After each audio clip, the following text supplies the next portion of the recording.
الحمد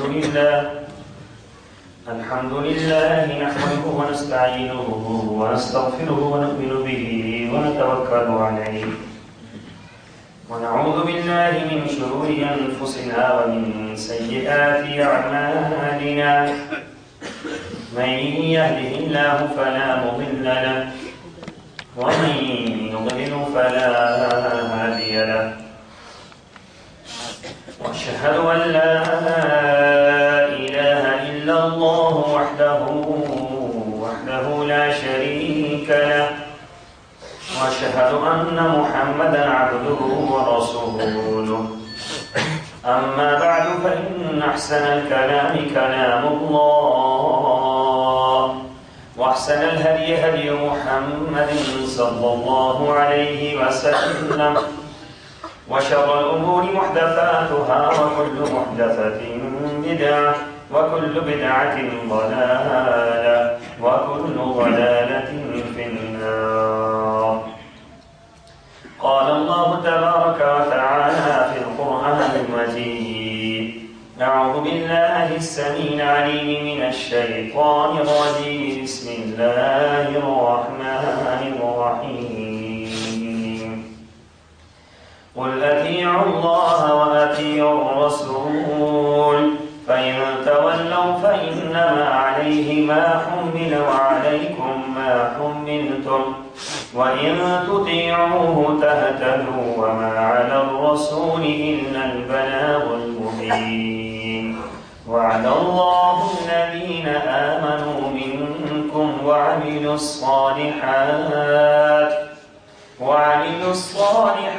ليستخلفنهم في الأرض كما استخلف الذين من قبلهم وليمكنن لهم دينهم الذي ارتضى لهم وليبدلنهم من بعد خوفهم أمنا يعبدونني لا يشركون بي شيئا ومن كفر بعد ذلك فأولئك هم الفاسقون.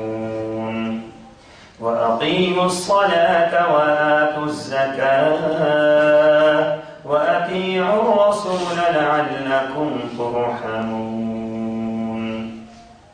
لا تحسبن الذين كفروا معجزين في الأرض ومأواهم النار ولبئس المصير. اللهم صل على محمد وعلى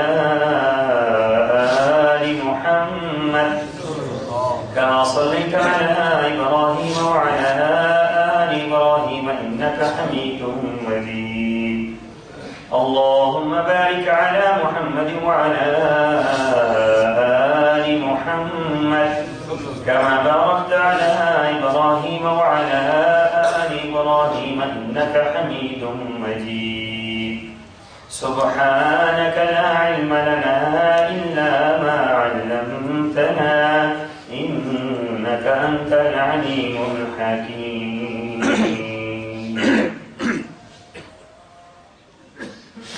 اے محمد صلی اللہ علیہ وسلم، آپ ان سے کہہ دیجئے کہ اللہ کی اطاعت کرو اور رسول کی اطاعت کرو.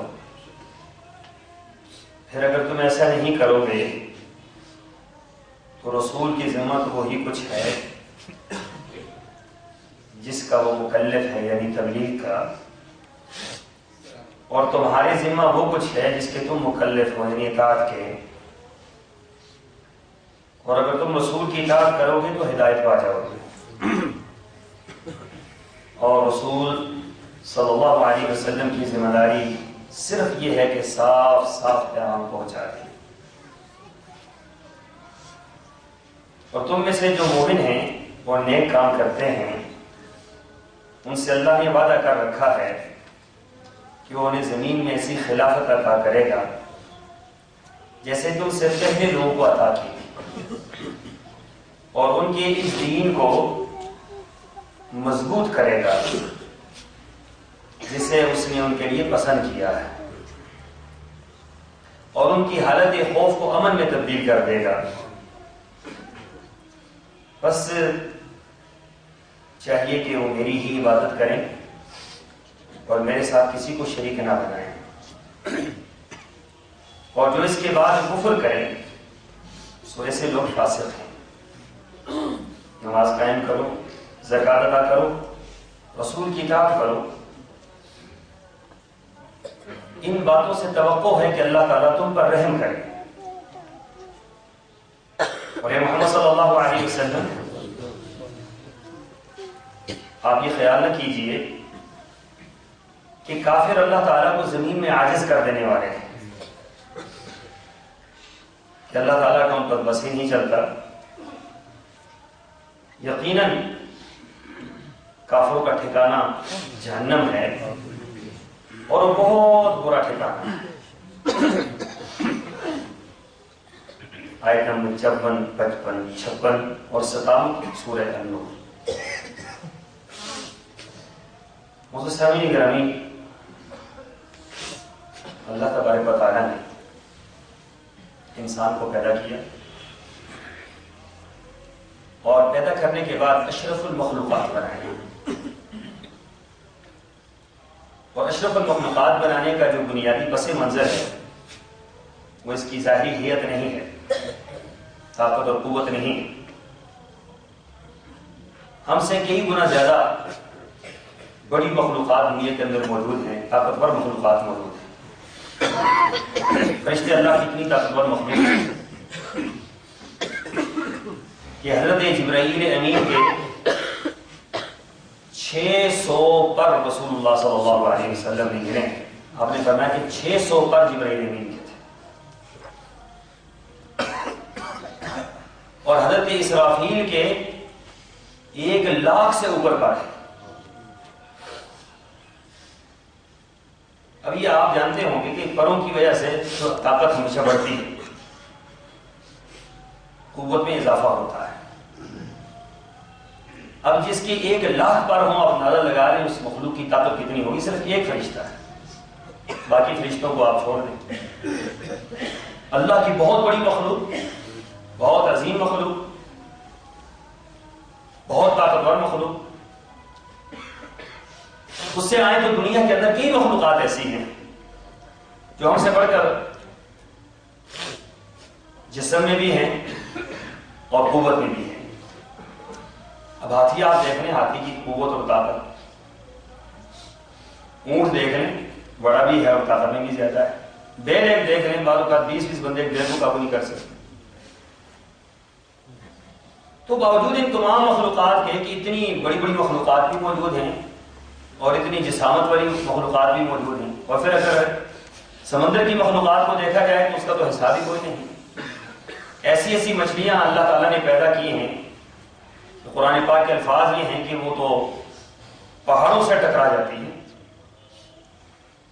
اور بڑے بڑے دریاؤں سمندروں کے اندر چلنے والے جہازوں کو وہ غرق کر کے رکھ دیتی ہیں۔ اتنی طاقتور، اتنی بڑی بڑی مخلوقات اللہ کی موجود ہے، لیکن اللہ تعالیٰ نے اس انسان کو اشرف بنایا ہے۔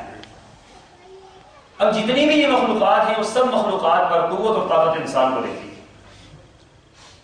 وہی مچھلی کے ساتھ کھیلتا ہے، شیر کو قابو کر جاتا ہے، بڑے بڑے کارنامے سر انجام دے دیتا ہے، بڑے بڑے پہاڑ جن کو دیکھ کر انسان کی نگاہیں تھک جاتی ہیں ان کو سر کر لیتا ہے۔ بنیادی طور پر یہ جو کام انسان کر رہا ہے، یہ نہ بھی کرے تو کوئی مسئلہ نہیں۔ اصل کام جو انسان کا ہے، جس کی بنیاد پر یہ اشرف المخلوقات ہے۔ اشرف المخلوقات کا مطلب تمام مخلوقات میں سب سے زیادہ عزت اور شرف والی مخلوق۔ عزت اور شرف آپ کو، انسان کو کس چیز سے اللہ تبارک و تعالیٰ نے دی ہے؟ وہ ہے ایمان۔ آپ ایمان کو نکال دیں، بس انسان کیا ہے؟ کچھ بھی نہیں، وہ کچھ بھی نہیں ہے، اس کی حیثیت رائے کے دانے کے برابر نہیں ہے۔ بڑا موٹا تازہ ایک انسان ہو، بھاری بھرکم اس کا جسم ہو، دیکھنے میں وہ بہت دیو ہیکل لگتا ہو، لیکن اگر اس کے اندر ایمان نہیں ہے تو اللہ تبارک و تعالیٰ کے سامنے وہ کچھ بھی نہیں، رائی کے دانے کے برابر نہیں۔ بالکل چھوٹا سا انسان، چھوٹے سے قدکار کا مالک، چھوٹی سی جسامت کا مالک، ظاہر کہیں خوبیاں کہیں نظر نہیں آئی، لیکن اس کے اندر اگر ایمان ہے تو اللہ تبارک و تعالیٰ کے نزدیک وہ ساری کائنات کے لوگوں سے بڑھ کر رسل ہے۔ معلوم یہ ہوتا ہے کہ اسلام کے اندر کوالٹی دیکھی جاتی ہے، کوانٹٹی نہیں دیکھی جاتی۔ اسلام تعداد کو نہیں دیکھتا کہ زیادہ کس طرف ہے اور کم کس طرف ہے۔ اسلام یہ نہیں دیکھتا کہ طاقتور کس طرف ہے اور کمزور کس طرف ہے۔ اسلام یہ نہیں دیکھتا کہ مادی طاقت میں زیادہ کس طرف لوگ ہیں کس طرف نہیں ہیں۔ اسلام دیکھتا ہے ایمان کی طاقت کی بنیاد پر۔ اسی لیے رسول اللہ صلی اللہ علیہ وسلم نے فرمایا اگر ایک انسان، ایک ایماندار، لا الہ الا اللہ پڑھنے والا ایک ایماندار جب تک دنیا میں رہے گا، اللہ کا یہ سارے کا سارا نظام اس ایک انسان کے فائدے کے لیے منعن چلتا رہے گا۔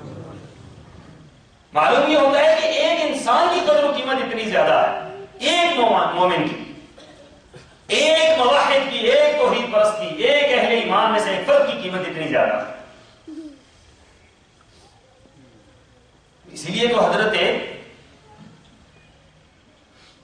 عبداللہ بن مسعود رضی اللہ تعالیٰ عنہ، رسول اللہ صلی اللہ علیہ وسلم نے فرمایا کہ عبداللہ ہمارے لیے مسواک توڑ کر لاؤ، تو درخت پر اسی کو چڑھایا جاتا ہے کہ جو جس کا جسم چھوٹا ہو پھرتیلا ہو، ان کو چڑھا دیا درخت پر، تو ٹہنی پر جب گئے تو ہوا چلی، تو ہوا کے ساتھ عبداللہ بن مسعود کبھی ادھر جا رہے ہیں کبھی ادھر جا رہے ہیں، تو دیکھنے والے ہنسنا شروع ہو گئے، یہ دیکھو عبداللہ بن مسعود کی حالت دیکھو، اتنا کمزور انسان، کوئی کمزور نظر آئے نا تو ہم تھوڑا سا اپنے انداز سے مسکراتے ہیں کہ یار اتنا کمزور ہے، نظر ہی نہیں آتا، تو کبھی ادھر جا رہی کبھی ادھر جا رہی۔ سرور کونین صلی اللہ علیہ وسلم کی ذات اقدس پر ساری کائنات قربان ہے۔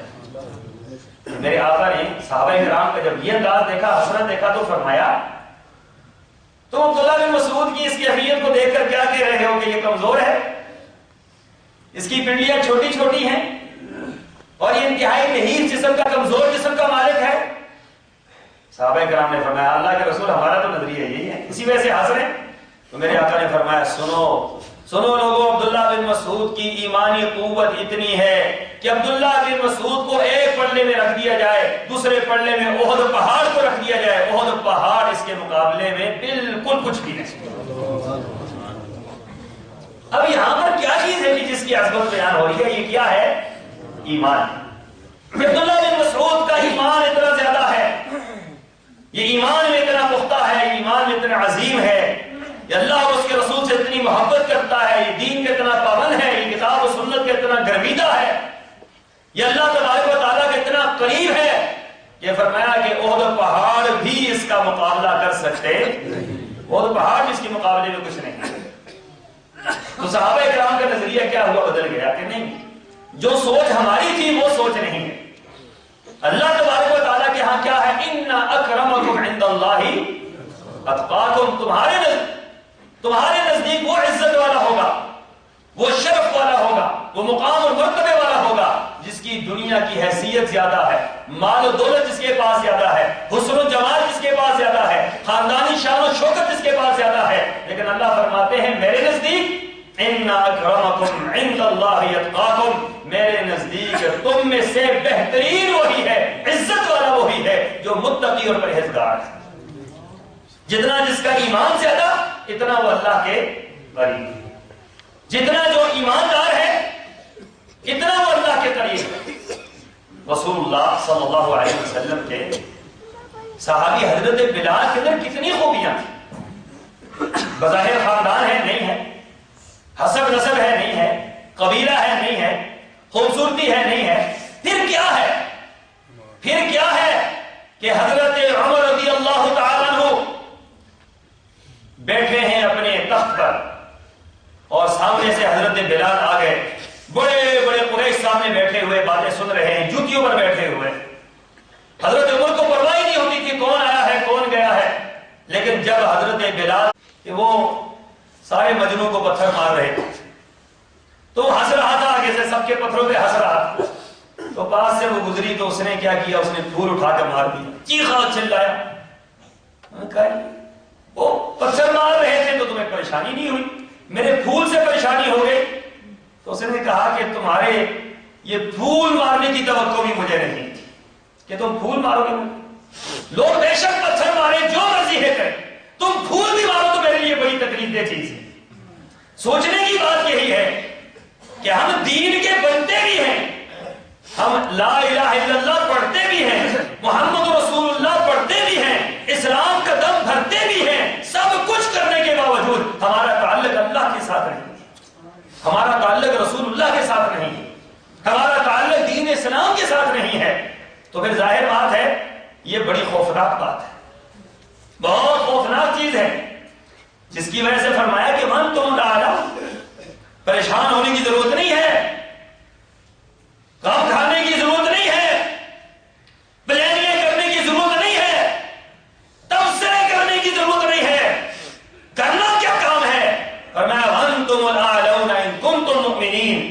ہاں اہل ایمان تم بن جاؤ، ساری کائنات میں عظمت دے دینا یہ سب سے عظیم کا کام ہے، یہ عظیم کا کام ہے وہ عظمت دے دینا.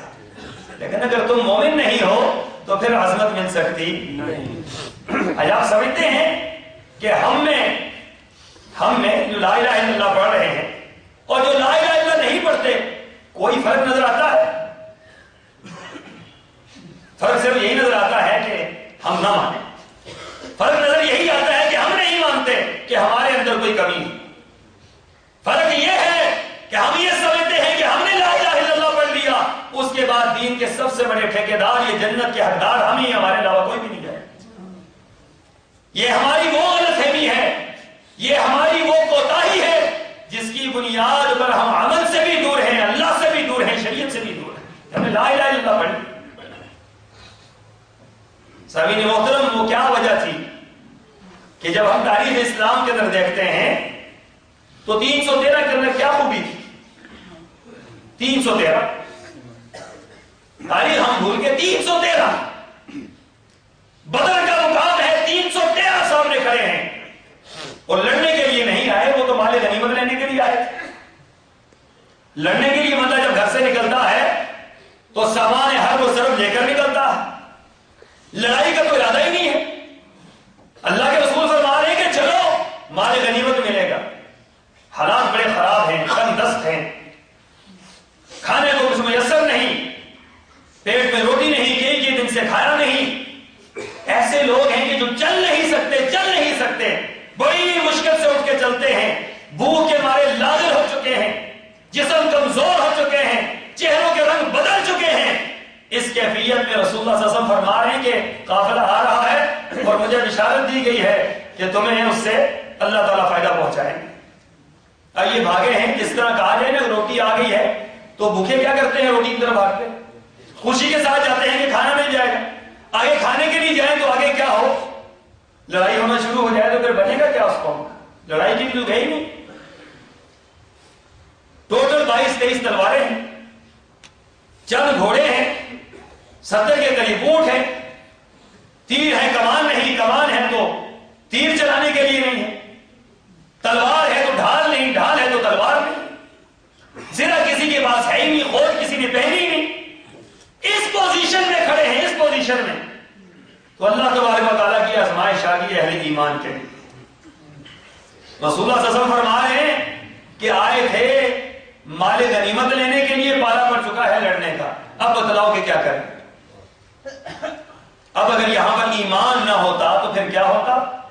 پھر جس طرح ہمیں تجزیے کر کے ڈراتے ہیں امریکہ کے ساتھ نہیں چھیڑنا، نہیں چھیڑنا، امریکہ کے ساتھ چھیڑو گے تو وہ اتنی سپر پاور، اتنی بڑی پاور، اتنی بڑی قوت، اس کے ڈرون، اس کے میزائل، اس کے فلاں، اس کے فلاں، اس کی فلاں، تو کیا ہوتا ہے پھر؟ ہمارے تجزیہ نگار ڈراتے ہیں اور یہ کیا ہے، بالکل ڈر جاتے ہیں. پھر فون آتا ہے کہ کیا کرنا ہے، ہمارے ساتھ چلنا ہے، ہمارے مخالف چلنا ہے، تو وہ کہتے ہیں یس سر، ہم آپ کی مخالف کیسے چل سکتے ہیں؟ گردن حاضر ہے، جیسے مرضی ہے کاٹ دو. وجہ کیا ہے کہ ہم ظاہر کو دیکھ رہے ہیں اور ظاہر ہی ہے ہمارے پاس، باطن تو ہے ہی نہیں، ایمان تو ہے ہی نہیں. امریکہ کے مقابلے میں کیا ہے؟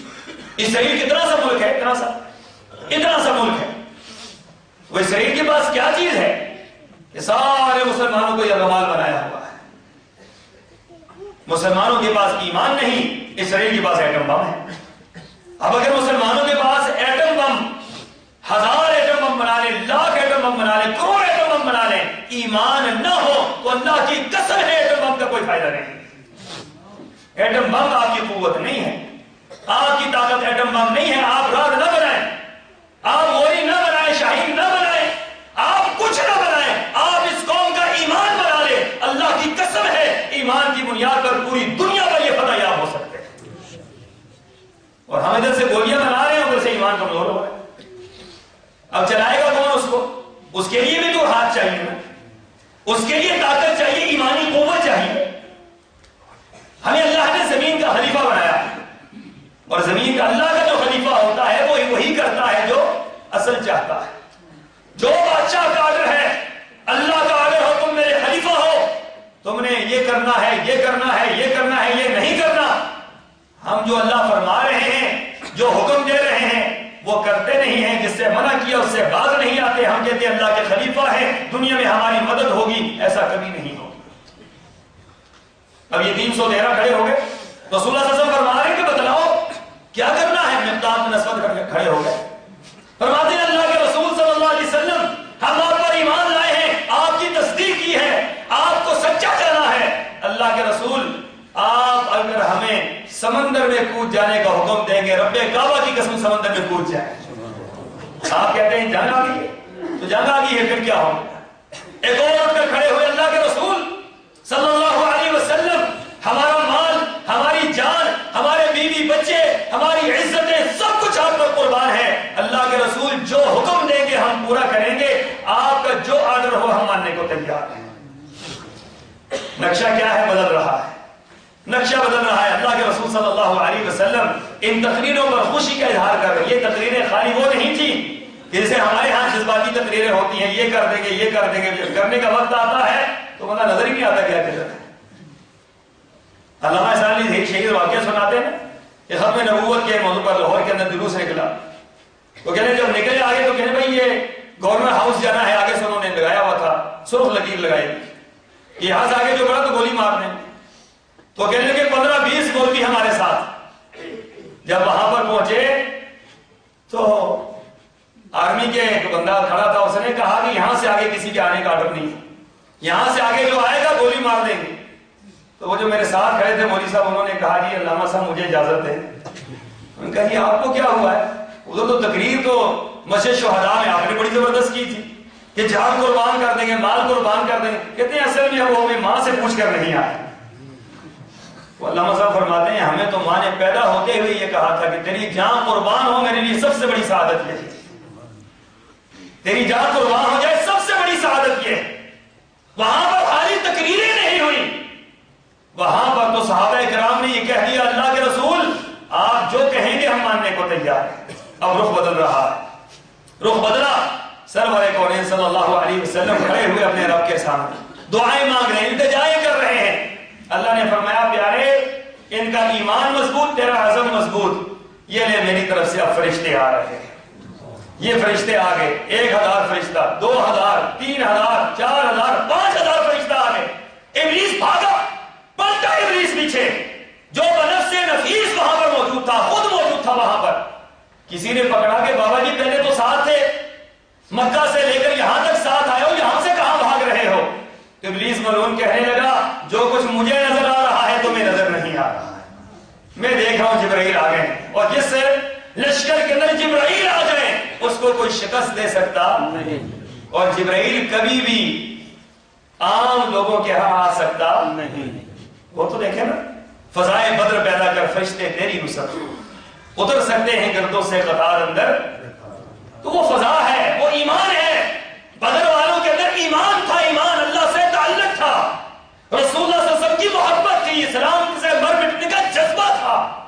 پھر اللہ نے مدد اتاری، اور پھر اللہ نے کیسی مدد اتاری کہ کفار جو بڑے اکڑے ہوئے آئے تھے، مسلح ہو کر آئے تھے، لڑنے میں جری تھے، پہلوان تھے، کوئی ایسا نہیں تھا جو میدان جنگ سے بھاگنے والا ہو 70 لاشیں چھوڑ کر بھاگے، 70 لاشیں چھوڑ کر بھاگے۔ لقد نصرکم اللہ ببدر وانتم اذلہ، فرمایا اللہ نے مدد کی تمہاری جبکہ تمہارے اندر طاقت اور قوت ہے۔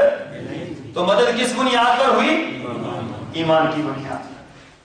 اللہ کی نصرت آتی ہے ایمان کی بنیاد پر، اللہ کی مدد آتی ہے ایمان کی بنیاد پر، اللہ عظمت دیتا ہے ایمان کی بنیاد پر، اللہ رفت دیتا ہے ایمان کی بنیاد پر، اللہ خلافت دیتا ہے ایمان کی بنیاد پر۔ اگر ایمان ہوگا تو سب کچھ ہوگا، اگر ایمان نہیں ہے تو پھر کچھ بھی نہیں ہے۔ اس ایمان کو پیدا کرنے کے لیے انشاءاللہ مزید خطبے ہوں گے۔ اللہ مجھے اور آپ کو رحمت کی توفیق عطا فرمائے۔